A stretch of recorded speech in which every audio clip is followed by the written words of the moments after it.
I'm happy to be here, and I'll be speaking about a project that we did at the Human Language Technology Group at the Maraka Institute, which involves using our text-to-speech technology to make an impact on emerging literacy. In short, we developed an Android application that improves vocabulary skills for grade 1 learners.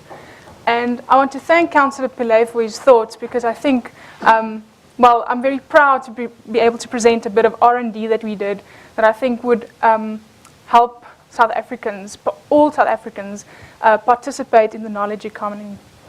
Okay, quick overview of my talk.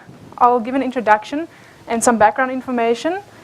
Then I'll talk about the work we did, starting with the content of the app, and then I'll discuss implementation and the design with specific reference to the technology that we used. Then I'll describe an experiment we did in the form of an intervention with grade 1 learners, and I'll give the results before concluding with some current and future work comments on that. Our purpose was twofold. In the end, we wanted to improve vocabulary skills in young children from a low socioeconomic background, and we wanted to see how effective a TTS enhanced ebook would be. Now, TTS stands for text-to-speech, and it's basically about synthetic or computerized voices that read aloud pieces of text. Right. Okay, first some context on emerging literacy. We use the term to refer to the literacy skills of young children from grade R to grade 3. Our focus was on grade 1. And South Africa, as you might know, still struggles with low literacy. So the Department of Basic Education produced a report in 2011 on the annual national assessments with some telling figures. We had a 53% failure rate at grade 3, which means 53% of grade 3s failed the assessments. And also, what's even more worrying is this is correlated with socioeconomic status. So children from the poorest quintile, the poorest 20% of parents, tended to average at 31% in these assessments, whereas children from the wealthiest quintile, wealthiest 20%, would average 49%. Okay, and so we can guess at some of the aggravating factors. Obviously, many schools have problems with infrastructure, including libraries and textbook material and so on. But also, we have 11 official languages, and that really complicates the situation. So this helps us frame the parameters for a solution. And the first thing we know is that we have some requirements. Any solution must be easily extendable to all languages in this country, especially the official languages, obviously. And whatever we develop must be flexible enough so it can cater to a wide range of needs for children from different backgrounds. Okay, so there are two technologies that seem to be perfect for this. The first is language and speech technology, which allows solutions that are really personalized and interactive. And the second one is mobile technology, which provides this rich ecosystem of different multimedia ways of presenting content to children. So we have that flexibility as well.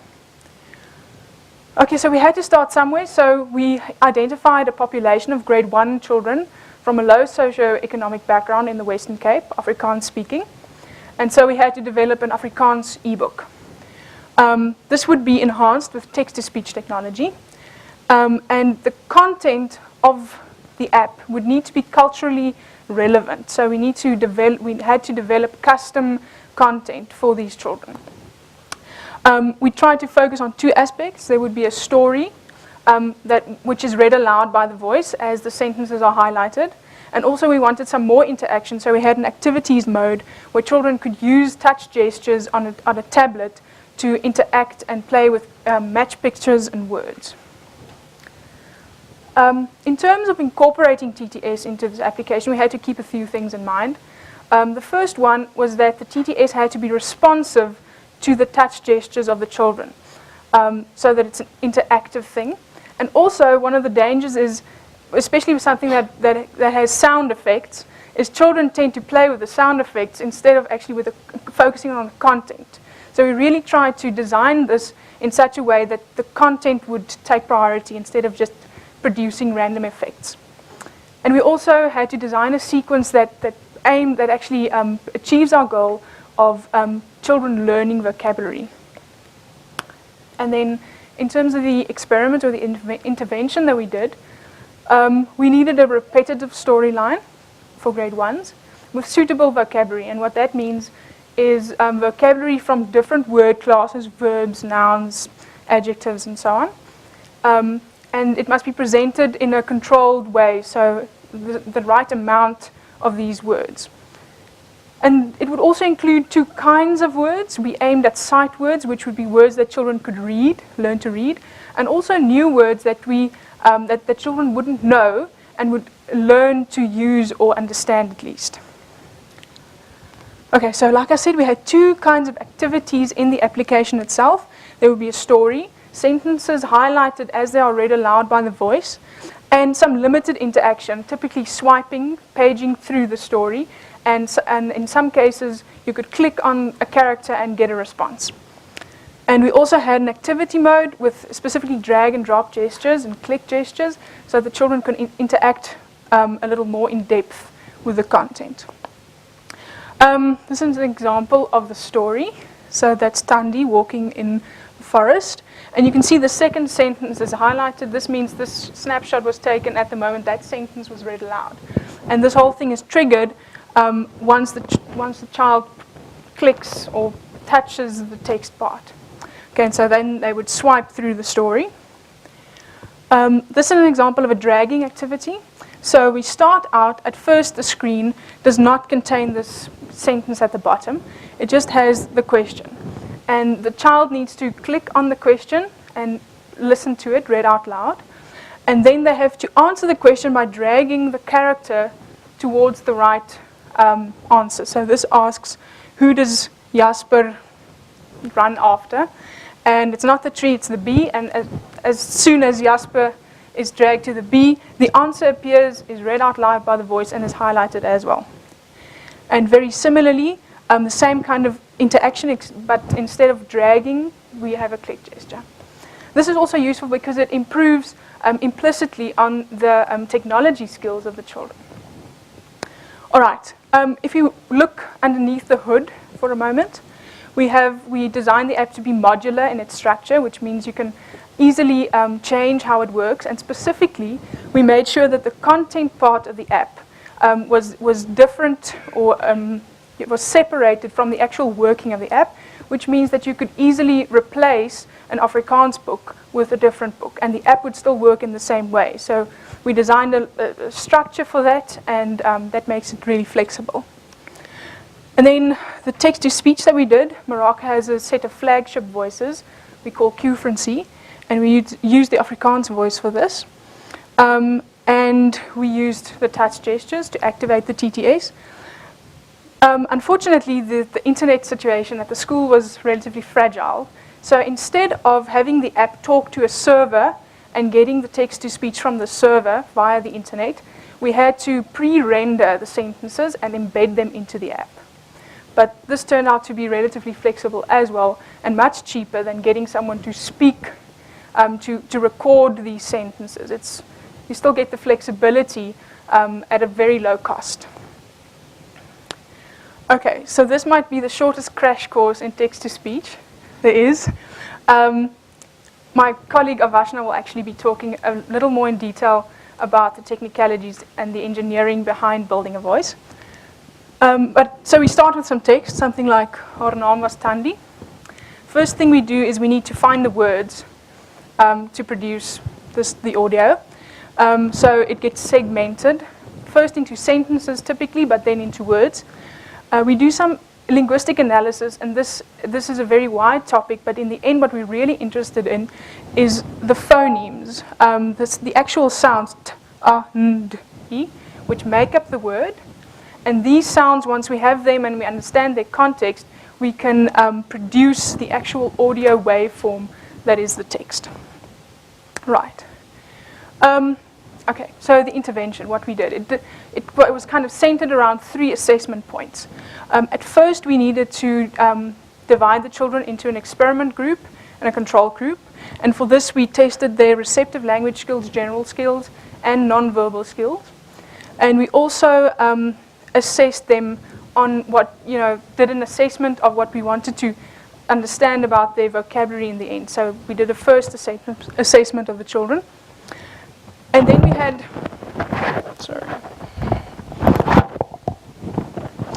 then we did the intervention. So what that was is children in groups of 3 or 4, this was the experiment group, would meet for 3 times a week for 2 weeks, so that's 6 sessions of 20 minutes, and they would play with different activities in the app. There would be a facilitator, she would help the children use the app, but she wouldn't be allowed to help them with the content. So the content was all their own work. And after these 2 weeks, we assessed both the experiment group and the control group. And then we did a second intervention for ethical reasons, but also because that gives us more data, where we did the intervention with the control group, and also with any children that didn't fit into these 2 groups. The 2 groups were chosen to be balanced and averaged out nicely. And then 8 weeks after that, we did a third assessment. Just some quick technical stuff about the process. We had the results coded by our team of researchers as well as an independent one. Inter-rater reliability refers to the fact that the people actually doing the assessments need to agree on how good the children are doing. And this can be tested as well, and we found that this was near perfect, so that's good. And we also did analysis of variance tests, which basically takes groups of populations and compares the means of the 2 groups to see how they compare, basically. And this was done at a 5% significance level. Good news is the results were really good. We had, specifically in the receptive and expressive vocabulary skills, so receptive is understanding words and expressive is using words. The experiment group did much better than the control group in the middle assessment. So after they've had the intervention, the control group hadn't. And also, both groups, so at the third assessment, when we assessed the control group, they also improved. And what's really nice is the first group who did the intervention and then 8 weeks later were tested again, retained a lot of the information that they had. So this is encouraging. In terms of sight word recognition, so the reading part of the experiment, there was no specific difference between the 2 groups. It did improve over time, but that's probably due to just general schooling. Okay, so some graphs to show. So this is the first assessment before we did anything. The solid lines are the experiment group, the dotted lines are the control group. And so you can see in, this is, I think, word receptive vocabulary and word definitions, the blue and the red. And so in the experiment group, they did much better than the control group after their intervention. What's really nice is that after the control group's intervention, they also improved, and the experiment group more or less retained the information. And that's an example of the 2 groups not showing a real difference, but improving over time as they attend school and learn. So yes, we're very excited about the fact that we also translated this app into Xhosa, and we've done the same intervention with children in Kofimbaba. I had a speech therapist teach me some clicks, and I can't do them yet, but anyways. And we're kind of getting the results back on that, so we're hoping that this also shows the same kind of improvement. And then obviously just some comments on what we might do in the future. The one thing obviously is more languages. See if how voices can do the same for different languages. We might look at the sentence highlighting, try to get word highlighting. It's relatively technically difficult to get that done on Android, but we'd like to achieve that. And also, we might move from a passive story where the children simply read to something where they might actually construct sentences themselves and have it read back to them. So we've got these 3 possible continuations of our project, and we're very excited about that. Thank you.